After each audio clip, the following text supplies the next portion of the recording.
Alexandria. Alexandria foi a capital do Egito durante a dinastia dos Ptolomeus, assim como a maior cidade helenística e romana no leste do Mediterrâneo. Foi fundada por Alexandre o Grande, que também é responsável pelo planejamento inicial da cidade.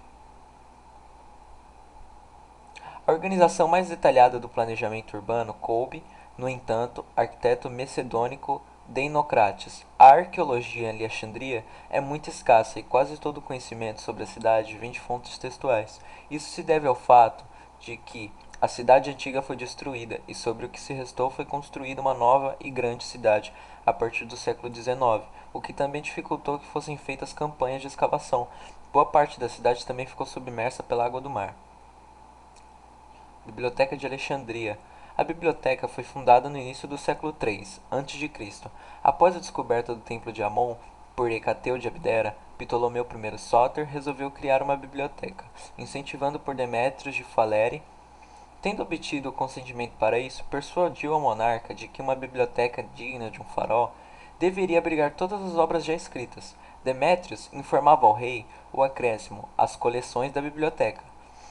Os livros que ainda faltavam e as restaurações necessárias em volumes defeituosos, já que Demétrios tinha plenos poderes na biblioteca. Num destes relatórios, Demétrios ilustrou a conveniência de adquirir também o, os livros da lei judaica, assegurando ser necessário que esses livros, sobre forma correta, tenham lugar em tua biblioteca. Estima-se que a biblioteca tenha armazenado mais de 400 mil rolos de papiro, podendo ter chegado até 1 milhão. A organização. Existem dúvidas de que a biblioteca tinha tido uma organização sistemática. A partir de Calimátios, os alexandrinos tentaram manter registro dos pertences da biblioteca através de um catálogo de assuntos. Destruição. A biblioteca foi destruída parcialmente inúmeras vezes. Parece que um dos incêndios foi provocado por Júlio César, na época em que a cidade de Alexandria era governada por Ptolomeu XII. A destruição de uma parte da biblioteca teve um efeito significativo sobre as escolas alexandrinas. Alexandria entrou em decadência durante o século I a.C., quando Roma passou a intervir nos assuntos egípcios. O farol de Alexandria. O porto de Alexandria foi extremamente importante em todo o período helenístico e romano, tanto para efeitos militares quanto mercantes. O farol foi erguido na ilha de Faro, no mar Mediterrâneo, em frente ao litoral de Alexandria. A estrutura ganhou o nome de Farol de Faros e ficava no porto fundado por Alexandre Magno em 332 a.C. A construção tinha 120 e 135 metros de altura e, segundo testemunhas, emitia uma luz que podia ser vista a uma distância de 81 quilômetros. Apesar do tamanho impressionante, o farol só resistiu em pé por 5 anos. É uma tristeza que o farol de Alexandria não tenha chegado aos dias de hoje. No século XIV, ele foi destruído por um terremoto. Anos mais tarde, os fragmentos do farol foram usados na construção do Forte de Qaitbay, que posteriormente foi reformado várias vezes. Economia. Assim como a maior parte das cidades dessa época, a economia se baseava, em sua maior parte, em agricultura, pesca, caça, artesanato, em algumas regiões extração mineral, e como havia um porto nessa cidade, tornava-se fácil a exportação para o resto do país através do mar Mediterrâneo. Hipátia e seu legado.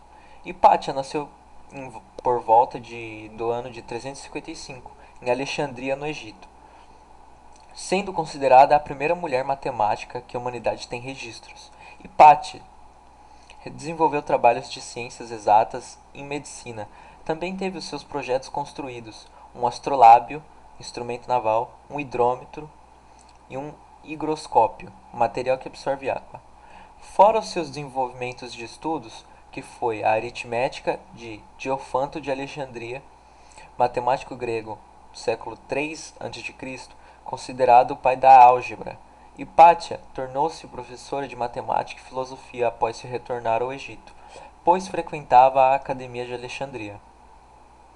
Por defender o racionalismo científico, a matemática foi acusada de blasfêmia e sentimentos anticristãos.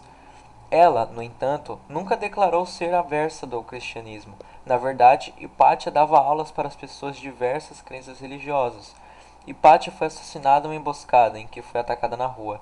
Ela estava voltando para casa em uma carruagem e pessoas lhe arrancaram os cabelos, roupas, braços e as pernas. Depois, o resto de seu corpo foi queimado, cruel dessa forma. O seu legado foi deixado pela ousadia de ser professor em uma época na qual as mulheres não podiam fazer quase nada e, muito menos, ter acesso ao conhecimento, tornando-se uma inspiração até hoje pelos atos de sua trajetória. Necrópole. Uma necrópole é um lugar ou construção subterrânea ou a superfície do solo destinada ao sepultamento dos mortos entre os povos antigos. Nela, os mortos estavam sepultados em ninhos dispostos uns sobre os outros, formando paredes de até 7 andares, e parece que tal cemitério funcionou sem interrupção durante 10 anos. Hipogeus. Por serem a morada das almas eternas, os túmulos dos membros mais importantes da sociedade egípcia eram construções monumentais, como se chamavam os túmulos subterrâneos, onde os faraós passavam a ser sepultados, numa tentativa de protegê-los melhor contra os ladrões. Esses tipos de túmulo tinham paredes decoradas em desenhos e inscrições. A maioria deles encontra-se no chamado Vale dos Reis. As pessoas mais humildes eram enterradas em covas simples, no meio do deserto. Nome dos integrantes do grupo: Bruno Henrique Alves da Cruz, Luiz Fernando Barbosa, Pedro Rian, Henrique Franco de Godoy.